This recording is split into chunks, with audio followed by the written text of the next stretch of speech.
Escuchas el show de Julio y el Marciano. Gracias. ¿Existieron los gigantes?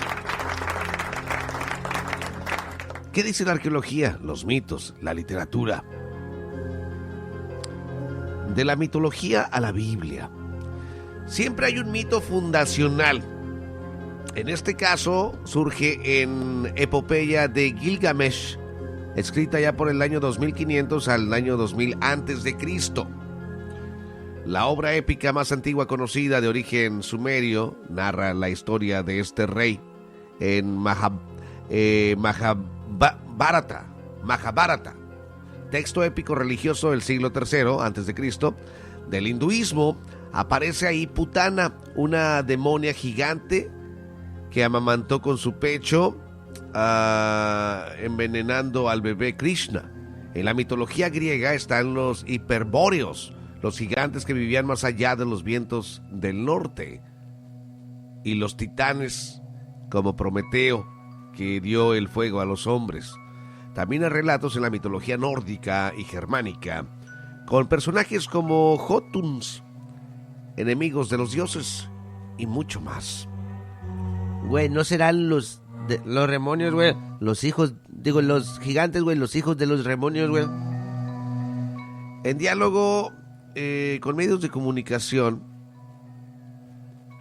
James Vieira, quien desde hace 20 años estudia el fenómeno en Estados Unidos y protagonizó la miniserie documental Search for the Lost Giants, o En la búsqueda de los gigantes perdidos, en el History Channel, sostuvo: los masones, los rosacruces, los teósofos, los documentos religiosos, incluyendo la Biblia, los grandes místicos como Rudolf Steiner y Edgar Cayce, y las tradiciones orales indígenas de todo el mundo, creen que los gigantes existían. Todos los exploradores tempranos bien conocidos en las Américas, John Smith, Francis Drake, Francisco Vázquez de Coronado, Fernando de Magallanes, Américo Vespucio, Hernando de Soto, entre otros, todos aseguraron que al encontrar pueblos nativos había gigantes, desde la actual Virginia hasta la Patagonia. En la Biblia es bien conocido el relato de David venciendo a Goliat, pero esta no es la única aparición de los gigantes en el texto sagrado del cristianismo. Aparecen en el Viejo Testamento, en Génesis 6, versículo 4, donde se puede leer: por entonces y también en épocas posteriores, cuando los hijos de Dios cohabitaban con las hijas de los hombres, y éstas tuvieron hijos, aparecieron en la tierra los gigantes, Nefilim en hebreo. Estos son los esforzados varones de los tiempos primeros, los héroes famosos. O también en Número 13, versículo 33, dice: cuando Moisés envió a los espías a la tierra de Canaán, regresaron con la noticia de que ahí habitaban gigantes. Ahí nacieron los famosos gigantes de los primeros tiempos, de gran estatura y expertos en la guerra. Pero no fueron ellos, a ellos a quienes Dios eligió y les dio el camino de la ciencia. Ellos perecieron por su falta de discernimiento, perecieron por su insensatez. Chale, güey. Entonces sí, güey. También hay otro texto que dice: así también al comienzo, cuando murieron los orgullosos gigantes, la esperanza del mundo se refugió en una balsa, la Arca de Noé, que conducida por tu mano dejó al mundo la semilla de una nueva humanidad. Se ahogaron los coches gigantes con el diluvio, güey. Gigantes en Sudamérica. Güey, pues ya no quedan muchos, güey. Porque mientras más al sur se vaya, güey, más como que la gente se va encogiendo, güey. Marciano, cállate la boca. ¿Qué te pasa? ¿Qué, güey? Como que se achicharra por el sol, güey. Cállate, Marciano, te voy a sacar de la cabina, güey. ¡Güey! Estamos hablando de tamaños, ¿no, güey? Quizás la más conocida de todas las historias vernáculas documentadas es la de los patagones. Estos seres que quedaron registrados en la bitácora del marino portugués Fernando de Magallanes, allá por 1510, 1520. durante la búsqueda de un paso entre el Atlántico y el Pacífico estrecho que encontró y hoy lleva su nombre. Vimos cerca de la playa, en la Tierra del Fuego, dice, un hombre que era tan grande que nuestra cabeza llegaba apenas a su cintura. Escribió entonces Antonio Pigafetta, marino de fiel a Magallanes. Los llamaron patagones por el tamaño desmedido de sus pies, y de ahí deriva la palabra Patagonia. Sin embargo, otros aseguran que Magallanes recogió el nombre de una novela popular en ese entonces, Prima León, allá por el 512, que presentó una raza de gigantes salvaje llamada Patagonians. Ay, güey.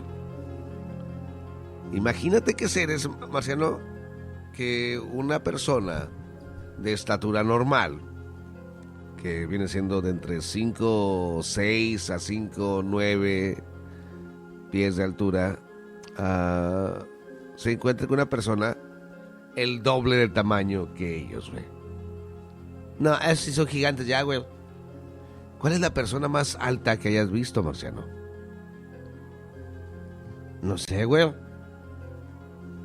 No me acuerdo, güey. Pues no me pongo a medirlos cuando los conozco, güey. Yo recuerdo haber visto en un hospital, no recuerdo si fue aquí o en Chicago. Se me hace que fue en la ciudad de Houston, Texas. Creo que estábamos yendo a lo de las citas del doctor de uno de mis hijos. Y en la sala de espera, así en el lobby, iba saliendo una persona que iba como en silla de ruedas, lo llevaban para afuera. Y cuando se paró de la silla, nos quedamos como tontos viendo, porque fácil medía unos 7 pies y medio, algo exagerado. Jamás había visto yo a alguien tan alto así. ¿Y qué dijiste, güey? Me lo llevo para mi casa, güey. Cállatela. ¿Qué te pasa? Venga, chepa acá, que dice mi gigantito. Julia, encontraste a tu pie grande. Cállatela. ¿Qué te pasa, imbécil? Me quedé impresionado, güey. Y estoy hablando de 7 pies, güey. O por ejemplo, un pie más alto que yo, güey. No, más. Yo creo que a lo mejor como 8 pies. No, casi 8 pies. Se miraba muy alto. Yo no había visto una persona así. Güey, eso es lo que miden los jugadores de básquetbol, güey.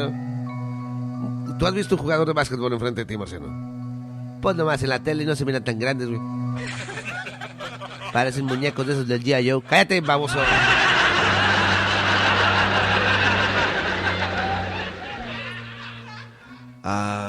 Hace rato le contaba la historia de Pepe el Terrestre, pero muy por encimita. El periódico El Milenio tiene un artículo precisamente narrando Pepe el Terrestre, el gigante de Tampico. José Calderón Torres en su momento fue considerado como el hombre más alto del mundo y habitó en Tampico en el siglo XX. ¿De qué se trata? Más adelante se lo voy a contar también aquí a través del show de Julio y el Marciano. Estamos hablando de los gigantes. Le platicaba. El famoso corsario inglés, explorador, comerciante de esclavos y político Sir Francis Drake se encontró con los gigantes patagónicos. Aunque su relato difiere del de Magallanes, Magallanes no mintió del todo al nombrarlos como gigantes. Por lo general, difieren con un común del nombre, tanto en estatura, grandeza y fuerza del cuerpo como en la fealdad de sus voces, pero no son nada monstruosos y gigantescos como fueron representados. El explorador neerlandés Jacob Lemaine navegó por Sudamérica en el año 1615 y dejó un mapa de la zona que hoy es Puerto Deseado, Santa Cruz, Argentina. Con un curioso detalle, describió el punto H como el lugar donde encontraron el sitio del entierro de un gigante cuyos huesos medían entre 10 y 11 pies de largo, o sea, más de 3 metros. Ay, güey. Yeah. Estos expedicionarios no fueron los únicos de aquellos valientes y ambiciosos que tuvieron en el Nuevo Mundo experiencias con seres que en la actualidad parecen sobrenaturales.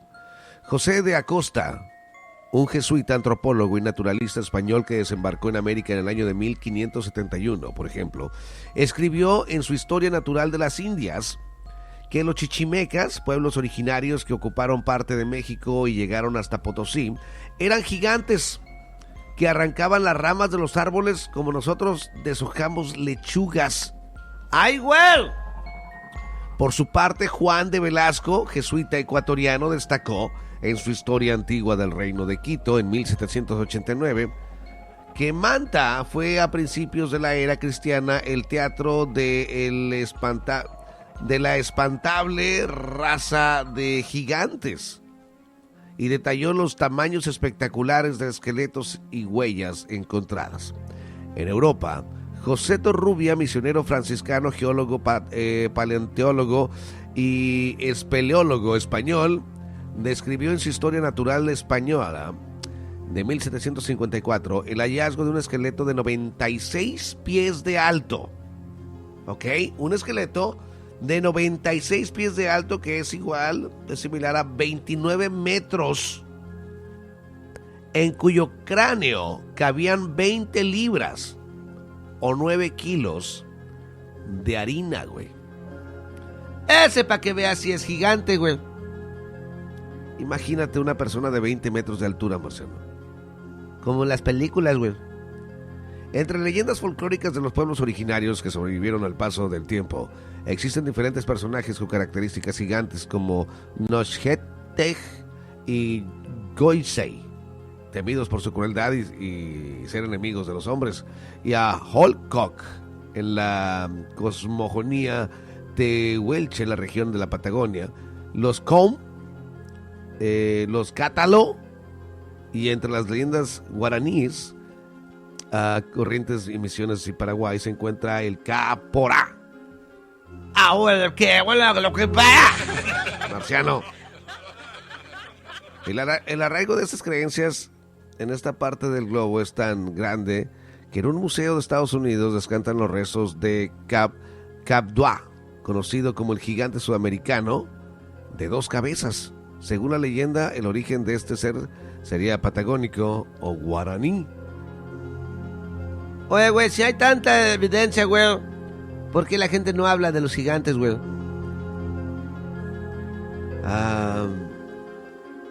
Pues, ¿qué te puedo yo decir, Marciano? Se nos habrá quitado... Bueno, no creo que se nos haya quitado la fascinación de los gigantes, porque hay películas... Mi amigo el gigante, esa película que salió hace no mucho... Iron Giant, y hasta las películas de Hulk. O sea, estamos hablando de Hulk, es un gigante, es una persona que se transforma en un gigante. La fascinación sobre el gigantismo sigue, Marciano.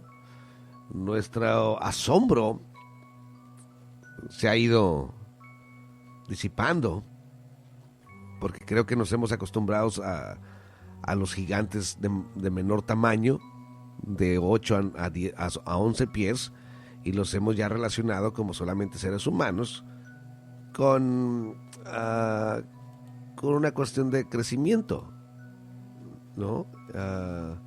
Y eso se le atribuye a la glándula pituitaria. La glándula se llama pituitaria, es una glándula del tamaño de un, pues algo así de muy pequeño, que se encuentra en la base del cerebro. Es la glándula del control maestro también, ¿ok? Produce hormonas que afectan el crecimiento y las funciones de otras glándulas del cuerpo. Y es precisamente ahí, Marciano, cuando las personas que crecen así desproporcionadamente, que padecen de gigantismo, que le dicen, es precisamente por problemas en esta glándula. Oh my God, güey. Entonces, ¿todo el mundo puede crecer a grande, güey?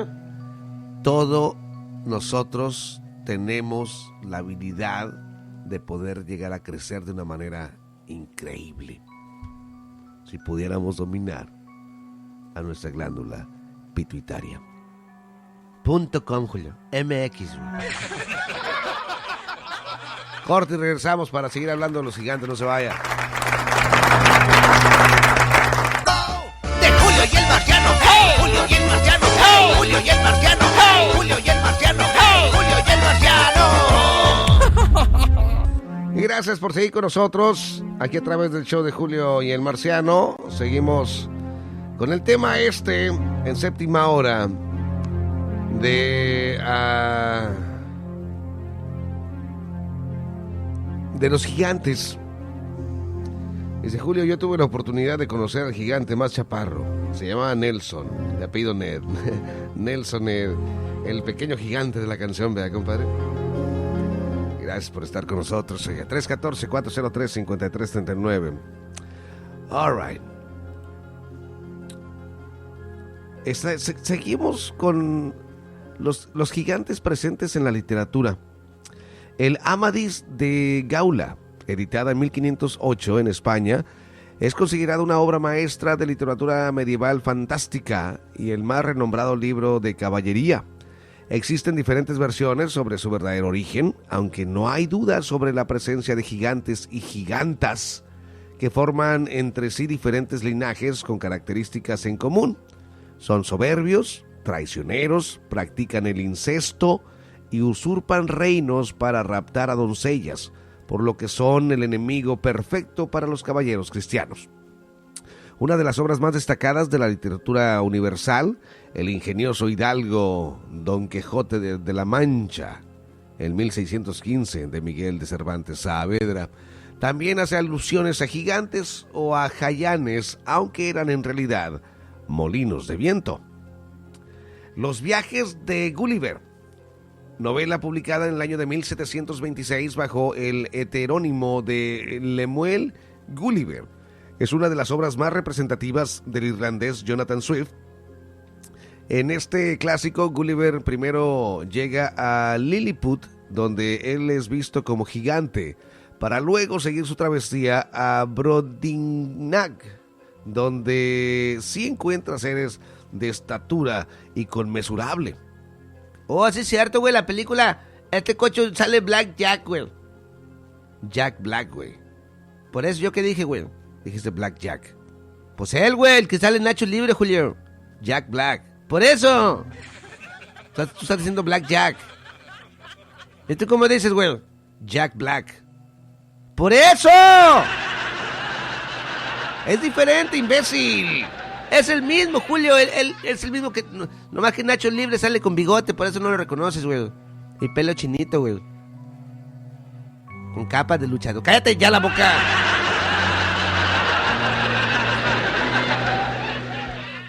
Otras historias donde los niños vuelven a escena son El gigante egoísta, de 1888, cuento de Oscar Wilde. Y que por cierto, El gigante egoísta, qué bueno que lo menciona aquí. ¿Por qué, güey? Porque es una de las historias que leo en el podcast de Historias con Julio Espinosa, que también está disponible en todas las plataformas. Solamente póngale ahí en Google Historias con Julio Espinosa y le va a salir ese podcast, en donde tengo alrededor de 30 historias, algunas de ciencia ficción, otras de misterio, otras de drama, y esta por supuesto de gigantes, que trae una chida lección al final de la historia.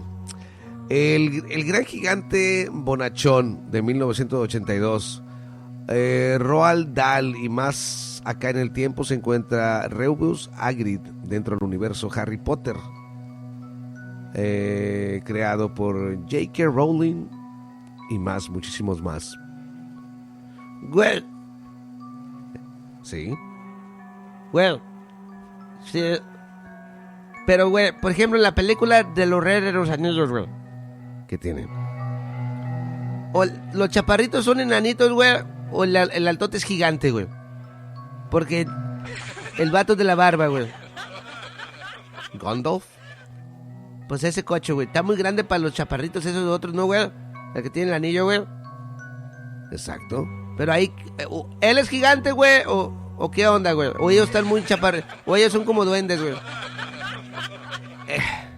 Es cuestión de percepción, exactamente, Marciano. O sea, porque si eres gigante, tú no te tomas como gigante. Tú tomas a todos los demás como duendes. Si hay alguien que está mal, son los duendes, no es el gigante. Tú viéndolo como gigante. Pero viéndolo como duende, tú estás bien. Lo que tienen el problema son los gigantes. Pues lo que digo, güey. Muy interesante punto de vista. Damas y caballeros, seguimos hablando de los gigantes. Vamos a regresar en cuestión de minutos con el segmento de Séptima Hora. Así que no te vayas.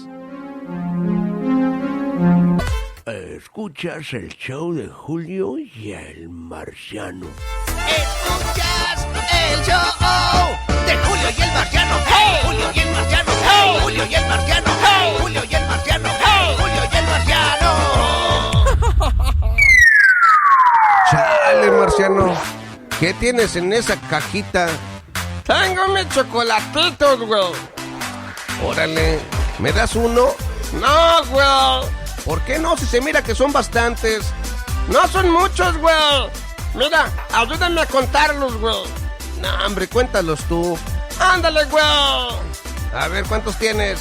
Tengo un chocolate, 2 chocolates, 3 chocolates, 4 chocolates, 5 chocolates, 6 chocolates, 7 chocolates, 8 chocolates, 9 chocolates, 10 chocolates, 11 chocolates, 2 chocolates, 3 chocolates, 14 chocolates, 15 chocolates, 16 chocolates. Oye, tienes bastantes chocolates. Te dije, güey, son como 20, güey. No, güey, lo acabas de decir. ¿Cuánto? Ya se me olvidó, güey. Ayúdame a contarlos, Julio. Oh, un chocolate, 2 chocolates, 3 chocolates, 4 chocolates, 5 chocolates, 6 chocolates, 7 chocolates, 8 chocolates, 9 chocolates, 10 chocolates, 11 chocolates, 12 chocolates, 3 chocolates, 14 chocolates, 15 chocolates, 16 chocolates. ¡Ay, eso es cierto, güey! Tengo 16, güey. En inglés se llama 16, Julio. ¡Ah, güey! Ahora sí me das uno. Nel, güey. Ya me quedan bien poquitos, güey. Ay, eres un mendigo codo, güey. Codo, pero con chocolates. Rastrillos Barba Fine. Bien lo decía Santa Claus. Una barba mala ni de regalo. Ya no batalle con pelos en su comida. Y afeítese con Barba Fine Rastrillos. Para su cara y para su fundillo. Escuchas el show de Séptima Hora. Seguimos en las pláticas de gigantes. Oh, gigantes que habitan nuestra tierra. Habitaban. Gran diferencia. ¿Crees que siga habiendo gigantes, Marciano, en nuestra era? Yo creo que sí, güey, pero viven bajo la tierra, güey. ¿Tú crees? Yo creo que sí, güey, porque ustedes, güey, nomás no valen gorro como para humanos, güey. Acabaron con los dinosaurios, acabaron con los gigantes, güey. Al rato van a acabar con ustedes mismos, güey. Mugreo de gente, güey. Tenemos historia sobre gigantes aquí en los Estados Unidos. Estados Unidos es uno de los países donde se encuentra la mayor cantidad de documentación sobre la existencia de gigantes. Una de las historias iniciáticas involucra a George Washington, cuando todavía era general de la corona británica durante la guerra franco-india de 1754 a 1763. De acuerdo al libro Historic Haunts of Winchester, Encuentros históricos de Winchester, dice: Washington estuvo al frente de la construcción del fuerte Loudoun para proteger a los pobladores de ataques de indios gigantes que al parecer eran muy comunes. Cuando cavaban para colar los cimientos, descubrieron una serie de esqueletos que Washington reportó que poseían una altura superior a los 2 metros. Ay, güey. Sí está alto eso, ¿verdad, güey? Por otro lado, existe documentación de que Abraham Lincoln, otra figura emblemática del país norteamericano, nombró la presencia de gigantes en la zona durante una visita a las cataratas del Niágara, cuando aún era congresista. Dice, cuando Colón llegó al continente, cuando Cristo sufrió en la cruz, cuando Moisés llevó a Israel a través del Sinaí, cuando Adán nació de la mano del Creador, como entonces el Niágara ya rugía aquí. Los ojos de la especie extinta de los gigantes, cuyos huesos descansan en los montículos de América, han apreciado el Niágara como nosotros lo hacemos ahora. Lo dijo Abraham Lincoln, güey. Abraham Lincoln mencionó a los gigantes. Especie extinta de gigantes cuyos cuerpos descansan en los montículos de América. ¿Qué son montículos, güey? Fíjate que varios de los de los esqueletos que se han encontrado aquí, principalmente en Estados Unidos, de estos seres gigantes, están enterrados como en montañita. Y a lo mejor tiene sentido, porque a lo mejor, o sea, siendo tan grandes en tamaño, Marciano, tal vez no los podrían levantar, o sea, para poder enterrar. Y así se les hacía más fácil echarle tierra solamente alrededor hasta formar una montañita que cubría el cuerpo del gigante. Güey, como en los sueños de esos del Gulliver, güey. Lo amarran al suelo, güey. Lo amarran al suelo porque el mendigo cocho gigante nomás no vale para puro gorro, güey. Lo amarran al suelo, güey. Sí, es cierto, los humanos amarran al suelo al gigante, lo atan. ¿Se imagina que las montañas que tenemos y que admiramos, fotografiamos como excelentes horizontes y paisajes majestuosos? ¿Se imagina que estuviéramos viendo no una montaña, sino una tumba de un gigante? ¡Sálgate, perro! ¡No, güey!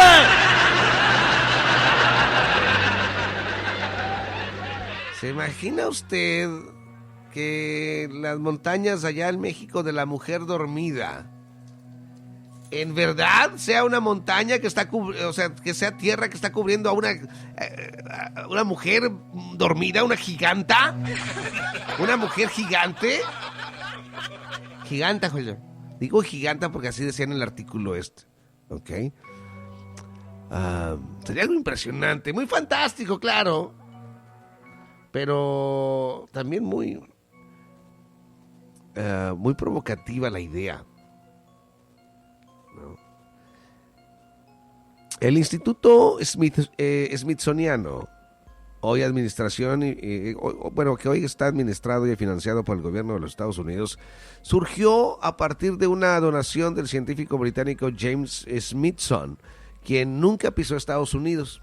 Lo hizo para crear una fundación para el aumento y difusión del conocimiento entre los hombres.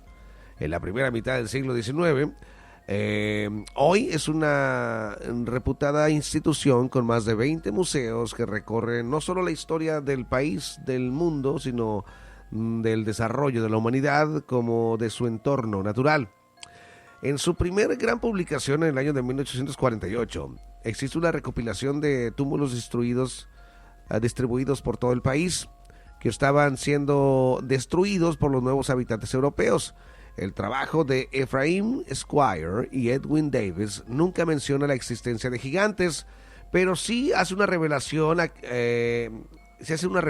Dice, aquellas construcciones no pertenecían a ningún pueblo originario conocido, sino que se remontaban a la prehistoria, anteriores a los nativos americanos.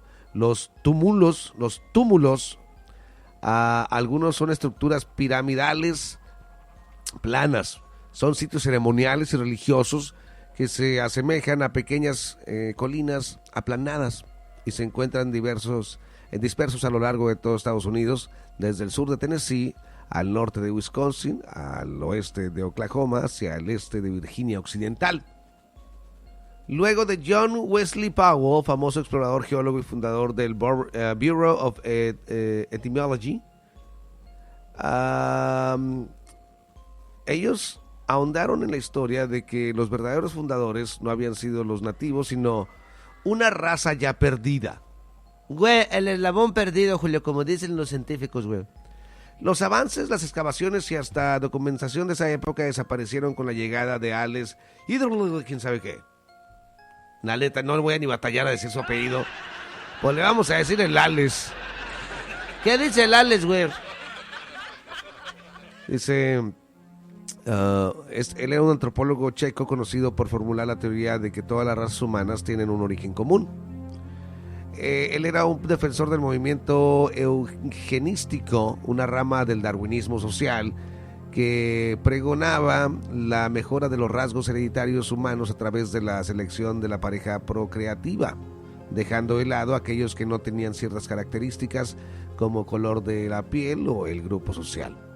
El jefe del Smithsonian, el doctor bla bla bla bla bla, era un racista que no creía en los gigantes y se burlaba de cualquiera que lo hiciera. De hecho, ignoró todos los informes de los científicos Smithsonian que habían abierto montones de montículos de entierro en América en décadas anteriores. Agregaron, dice, sin embargo, este sujeto tenía sus razones para sospechar el caso del fraude arqueológico del hombre de Piltdown, que había demostrado que todo el descubrimiento, por más aval científico que tuviese, no significaba necesariamente que lo convertía en verdadero. A fin de cuentas, nadie quiere ni quería hacer el ridículo. Y por eso quitaron los gigantes, güey. En todos los periódicos de la época en que se desarrolló alguna noticia relacionada con la aparición de esqueletos gigantes o artefactos precolombinos desconocidos, los textos finalizaban con la vista de investigadoras del Smithsonian, quienes se llevaron la evidencia para dar un veredicto que siempre era negativo.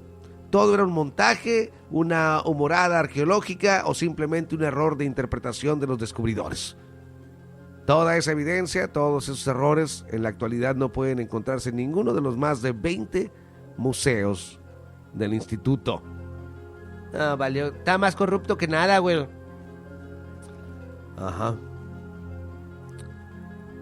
La postura oficial es que los reportes constituyen a una colección de engaños, restos de animales sin identificar, errores en las mediciones y casos raros de acromegalia y gigantismo pituitario. Y agregaron, no creo en las conspiraciones académicas, pero la filtración académica se produce y se puede ver en los debates respecto a la barrera Clovis, por ejemplo. Los Clovis fueron hasta ahora los antecesores de los nativos norteamericanos y habrían habitado esta parte del mundo de 12.900 a 13.200 años atrás, aunque nuevos descubrimientos revelaron que aún antes de ellos ya hubo habitantes en esta parte del mundo. A menudo los científicos que proponen nuevas teorías están acusados de falsificar los resultados o ser incompetentes. Y eso, damas y caballeros, es una gran señal de que tanto la ciencia como la teología tienen más cosas en común de lo que se piensa. ¿Cómo qué, güey?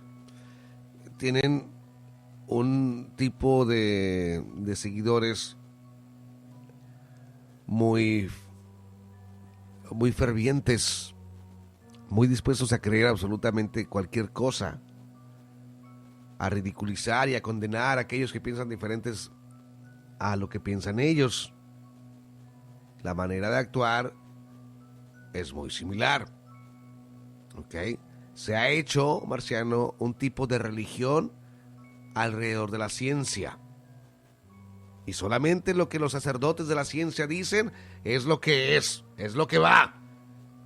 Cualquier persona que trate de decir lo contrario o presentar teorías alternas es ridiculizado, demonizado y excomulgado.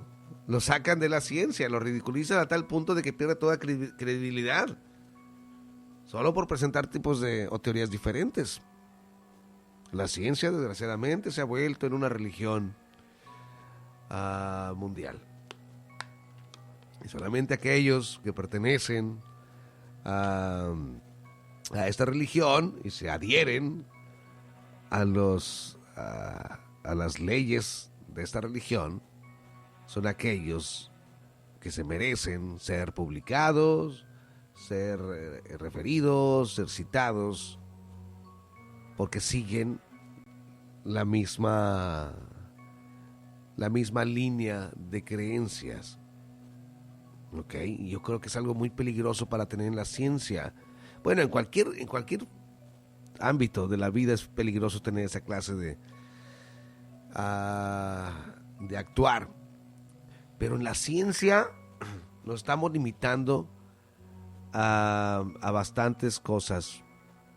Nos estamos negando a ver, a tomar en cuenta evidencia de cosas muy fregonas solamente porque al descubrir o al aceptar esas cosas como ciertas, va a traer abajo o va a descomponer algún tipo de teoría que tomamos como válida en estos momentos.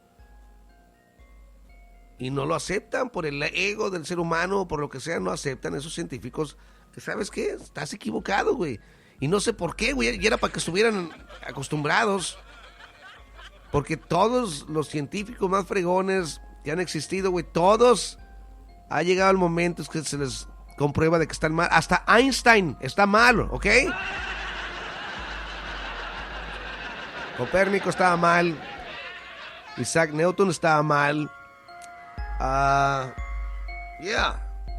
Yo creo que la ciencia cumple su propósito de ir avanzando, ir explicando cosas, ir comprobando a cada uno de sus grandes participantes que estaban equivocados, que es algo diferente, que es algo más.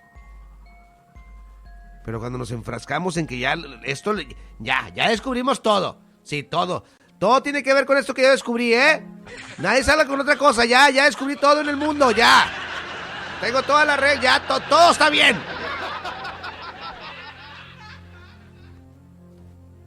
$2000 años de nuestra era, güey. Ya pensamos que 2000 años. ¡Ya descubrí todo! ¡Ey! Ya, güey, no, ya, güey, ya. Párale, no, ya, güey. No, ya descubrí todo, carnal. Simón, ya, güey. Escuchas el show de Julio y el Marciano. Escuchas el show de Julio y el Marciano. Seguimos hablando de los gigantes. Los gigantes gigantescos, man. De tiempos de la historia precolombiana, man. Precolombina. Pues es Colombia o Colombia, güey. Colombia, pues precolombiana, güey. Colombina, de Colombo. Barbas tengas, cállate en la boca.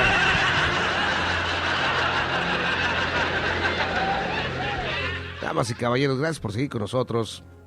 Gracias por tomarse el tiempo de estar activos con sus mensajes del WhatsApp 314-403-5339. All right. Seguimos. ¿Dónde hay más publicaciones que daten de gigantes? Pues bueno, los periódicos de la época también reflejaron en sus páginas el extraño fenómeno de los gigantes, desde los más grandes como The New York Times a pequeñas publicaciones de ciudades en desarrollo o hasta pueblos publicaron relatos e historias sobre excavaciones y descubrimientos aquí en Estados Unidos. Uno de los primeros registros sobre el fenómeno de los gigantes se produjo en el desaparecido Weekly Democrat Statements, un 12 de abril de 1883, donde se aseguraba que Mr. John W. Emmert, empleado del Buró de Etnología del Smithsoniano, exploró un montículo en Bristol, Tennessee, en el que encontró, entre otras cosas, un esqueleto gigante de un indio. En el North Otago Times, el 23 de julio de 1884, se narra la aparición de un esqueleto de casi 3 metros que sería 9 pies con 2 pulgadas, en un entierro grupal junto a otras 7 personas de estatura normal, en la que por su posición se concluía que el gigante había sido un rey. Uno de los casos más controversiales se publicó en el periódico The World el 7 de octubre de 1895, donde se reportaba el hallazgo de una momia en San Diego, como el cadáver del hombre más alto que jamás haya vivido, con una altura de casi 3 metros. Otro experto del Smithsonian, el profesor Thomas Wilson, analizó los restos y lo dio por válido. Luego de 30 años de exhibición en el museo, nuevos expertos del museo, liderados por el profesor W. J. McGee, aseguraron que estaba el esqueleto hecho de gelatina y que lógicamente era un engaño, por lo que fue retirado y hoy se desconoce dónde se encuentra. En su momento habían pagado hasta $500 por la momia, el equivalente a más de $14,000 en la antigüedad. La momia de gelatina, güey. ¿No será el viejón, güey? Marciano. Julio, chécale el pañal al viejón, güey. Vaya a traer pudín, güey. ¡Cállate, Marciano! ¡Viejo gelatinoso! ¡Cállate la boca!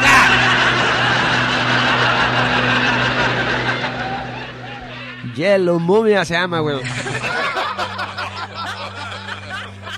En el año de 1912, un equipo de arqueólogos de Beloit College en Estados Unidos, liderado por los hermanos Chester y Ernest Phillips, excavó en la zona del lago Delavan en Wisconsin, donde se encontraron 10 esqueletos de proporciones de una raza desconocida de hombres, tal como transmitió en el New York Times el 4 de mayo de 1912.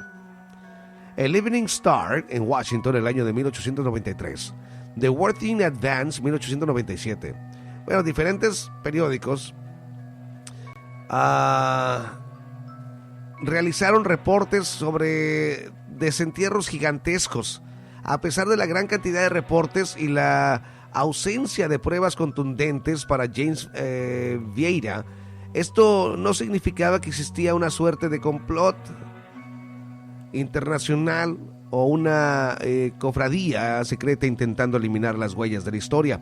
Dice, no creo que cada reporte sea válido o que todos los antropólogos y arqueólogos estén involucrados en una especie de complot enorme, pero sí creo que hay un misterio y una especie de ofuscación que mantiene oculta la verdad. Durante las 2 temporadas que duró su programa, Vieira pudo recopilar cientos de reportes y en algunos casos pudo ir poco más allá y ponerse en contacto con los familiares de los descubridores. Así pasó en el caso de Billy Harman, publicado en el estado de Missouri. Oye, güey, aquí, güey.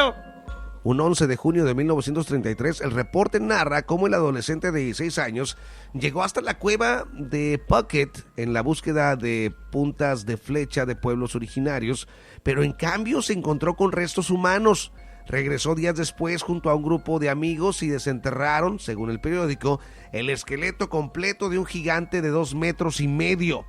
Vieira pudo acceder a la cueva y entrevistó a los descendientes del linaje Harman, quienes le aseguraron que el abuelo murió repitiendo la historia una y otra vez como verdadera.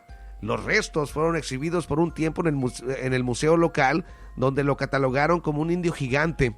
Luego, el responsable de la institución escribió al jefe del Smithsonian para notificarlo del hallazgo. Al poco tiempo, responsables del Smithsoniano se llevaron el esqueleto, que desapareció sin dejar rastros. En cambio, lo que sí se conserva es una fotografía. En ella se encuentra Les Eaton, un hombre de 1,83 metros de altura que se acuesta al lado del gigante para demostrar la diferencia del tamaño. No, sí, güey, se lo lleva gacho, güey. Perdió 0,5 metro, güey. Impresionante. Pero, güey, todos los del coche museo, güey, son los que andan ahí, güey. Los del Smithsonian. Qué gacho, ¿no? Que las personas que podían ser los más... la autoridad del conocimiento más fuerte en el mundo esté corrupta, tenga corrupción en sí y trate de guiar la historia a su conveniencia y no precisamente con... Pero ¿de qué hablo? Todo el mundo hace lo mismo. ¿De qué, güey? ¿Cuántos artículos no hemos compartido, Marciano? Por ejemplo, de cosas que pensábamos que eran reales, como por ejemplo el mito alrededor de Miguel Hidalgo y Costilla, el mito alrededor de los niños héroes, que fueron cosas enseñadas en los libros de texto de las escuelas, güey, que ahora nos damos cuenta, nos estaban nomás dando historias y cuentos bonitos para nacionalizarlos, para tener una identidad nacional muy orgullosa de luchadores. Nada que ver con la realidad. Así que no me extraña que en esta época, en estas alturas del partido, se esté haciendo exactamente lo mismo. ¿Por qué? Porque siempre lo han hecho. En 100 o 200 años más nos vamos a dar cuenta que mucho de lo que creemos ahorita es totalmente falso. Esto es una mentira del gobierno, es una mentira de no sé quién, de la ciencia. Y nos estaremos dando cuenta en 200, 300 años. Es algo muy cañón. Aunque a usted no le importe. Vamos a el corte, regresamos, no se vaya. Escuchas el show de Julio y el Marciano. Regresamos al segmento de Séptima Hora. Un gigantesco mundo de gigantes. Ahora, viejo. Usted que anda siendo poeta en el aire las compone. Hay muchos casos, hay mucha evidencia, por lo menos en escrito, en publicaciones de diarios famosos y creíbles, grandes fuentes, sobre el descubrimiento de huesos, de cadáveres, de esqueletos muy grandes para la estatura promedio que tenemos en las partes donde se descubren. El 31 de diciembre de 1935, el San Jose News publicaba en su página número 12: Paxton Hayes, explorador, estudia la cabeza de una momia gigante descubierta por él en una cueva profunda en las regiones inexploradas de Sonora, México. Los restos momificados eran de una raza de entre 7.5 pies de alto, más o menos casi 2,5 metros de alto, y se conservaron en excelentes condiciones. El maíz encontrado con las momias ha sido entregado a los científicos, dice Hayes, en una que era un respetado científico, un especialista en serpientes, que durante un trabajo de campo en Barraca de Cobre oyó por primera vez de parte de la tribu Yaqui la leyenda de la ciudad perdida de los gigantes rubios de Sonora. Los edificios antiguos en la cueva fueron construidos con una mampostería de cemento mezclada con bambú. Las chozas se parecían mucho a las mezquitas, dijo Hayes. Cada canasta que encontramos contenía un cuerpo envuelto con un gusano de seda. Hubo 34, de los cuales 2 fueron mujeres, 9 fueron momificados y los restantes fueron esqueletos. 2 años después, el Washington Post, un 22 de julio, tituló Smithsonian asombrado al descubrir momias de 6,5 pies en cuevas. El artículo narra la visita de Hayes al presidente Franklin Roosevelt en la Casa Blanca para mostrarle sus hallazgos, y prosigue: después de eso, los visitantes llegaron a la institución Smithsonian con una túnica de entierro prehistórica y un taburete de 4 patas, los cuales desenterraron en una cueva funeraria en el norte de Sonora, México. Los californianos explicaron que la cueva, una de las 18 que habían descubierto, contiene momias. Las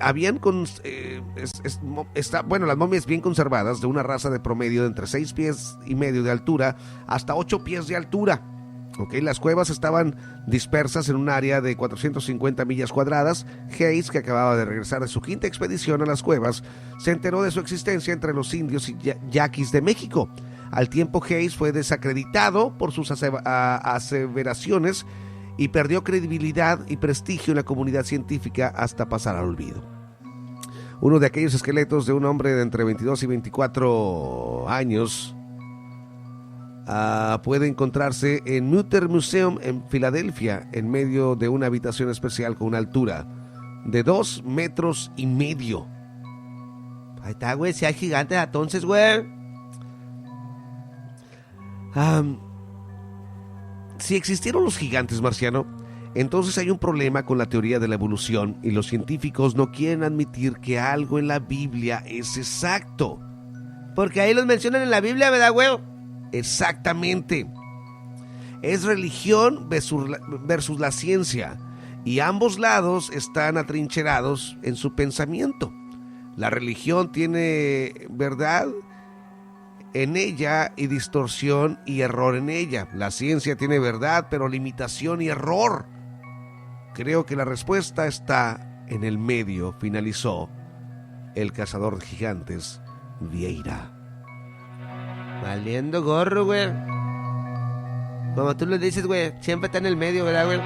Exactamente.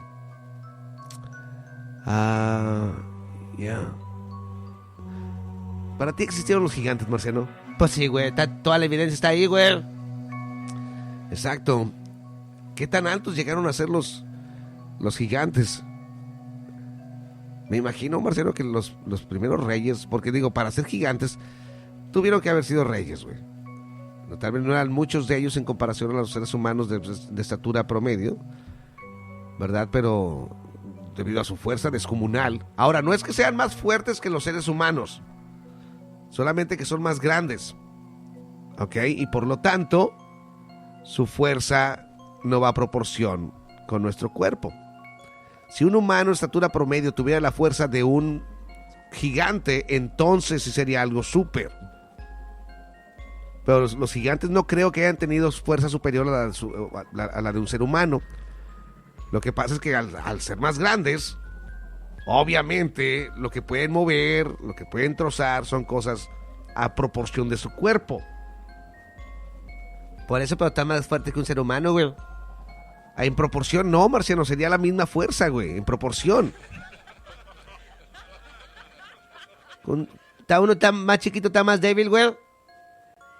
No, sigue siendo lo mismo, pero en proporción al tamaño del cuerpo sí quedas en gran desventaja. Ok, porque tal vez un gigante de estos de 30 pies de altura. Como encontrar un esqueleto que dicen que era de 29 pies de altura. Ok. Imagínate, tal vez este gigante puede agarrar un árbol, güey, y trozarlo como un brócoli. Y usarla más o menos la misma tipo de fuerza que tú utilizarías quebrando un brócoli, güey. O sea, no está más fuerte que un ser humano, güey. Pero en proporciones es totalmente diferente. O sea, el más chiquito está más débiles, güey. No, güey. Todo tiene que ver a proporción. Por ejemplo, Marciano, uno de los animales o insectos más fuertes que conozco es la hormiga. Nah, mejor ya. Tan chiquitillas, güey. Por eso, Marciano, pero a proporción de su cuerpo ya son capaces de levantar muchas veces su propio peso, Marciano. A proporción de su cuerpo, güey. Las hormigas sí son extremadamente fuertes, güey. Porque yo, güey, aunque esté más grande, güey, yo no puedo cargar 4 o 5 veces el peso de mi cuerpo, güey, sobre mi cabeza y todavía ir como si nada caminando. Así que a proporción, las hormigas son de los seres más fuertes que hay en el planeta. En proporciones, ¿no? Pues no sé qué quiere decir eso, güey, pero tan chiquillas, güey. La otra vez, güey, un primito mío andaba quemando hormigas con una lupa, Julio, y no hicieron nada, güey. Si son tan fuertes, a ver por qué no hacen algo. Eres imbécil, Marciano. Anyways, damas y caballeros, vamos a cerrar el tema de los gigantes con una evidencia más, un poquito más contemporánea. Y se lo platicaba con esta historia. De una manera muy breve, iniciamos el segmento de Séptima Hora el día de hoy dedicado a los gigantes. La historia de Pepe el Terrestre. el gigante de Tampico, y ahora les comparto un artículo muy interesante de parte del periódico Milenio. Dice: la historia se forja en hechos de hombres y mujeres, por las huellas en el camino de la vida, por las leyendas. Remontar el pasado histórico del puerto de Tampico lleva a los personajes que contribuyeron a su historia, ya sea en la expansión petrolera, los movimientos sociales como la Revolución Mexicana, o ser parte de la vida de todos. José Calderón Torres, mejor conocido como Pepito el Terrestre, un hombre humilde que habitó el Tampico hermoso del siglo XX, el pequeño gran gigante de esta ciudad porteña, expresa el cronista Marco Flores. Dice: nació en 1914 en plena revolución, justo en el momento en el que Tampico se encontraba bajo el ataque de las tropas constitucionalistas. Fue en la colonia El Arenal donde José vivió sus primeros días de una vida muy compleja. Como todo niño, se divertía en compañía de sus amigos y vecinos, pero ante el fallecimiento de su padre, el pequeño y su madre se mudaron a vivir a la zona conocida como El Cascajal, en la calle Tlaloc, allá en Tampico, Tamaulipas. Tancol, perdón, la calle. Esto implica conocer gente nueva y cambiarse de escuela. Llegó a la escuela Gabino Barrera del centro de la ciudad, la misma en la que estudiaría algunos años después Mauricio Garcés, su segunda casa, y que lo llevaría a trasladarse a la futura zona del centro. Pepito destacó como un niño inteligente y gustoso de la vida que llevaba. Sin embargo, con el paso de los años, comenzó a notar su crecimiento desproporcionado a causa de la glándula pituitaria. Aunado a otras razones, especialmente pues las cosas que tienen que ver con la economía, o el problema de conseguir un empleo que le ayudara a sofocar los gastos del hogar, pasaba los días, ¿no?, caminando por las calles del Tampico. Tampico hermoso, Julio, como dice la canción, güey. Así es. Así que una cálida mañana salió de casa, emprendiendo el camino en búsqueda de un trabajo que le permitiera desempeñarse pues a su edad y con las complicaciones de su gran tamaño. Fue en la zona de los muelles donde se encontró con los alijadores. Se sabe que lo quisieron contratar para jugar básquetbol, pero tenían un gran problema, ya que Pepito Terrestre tenía los pies planos. Ah, qué mugrero, güey. Marciano, aquel gran hombre tenía muchos compadres, amigos, gente que le guardaba respeto y estima. Había quienes le confeccionaban la ropa, le fabricaban los zapatos y hasta le cortaban el cabello.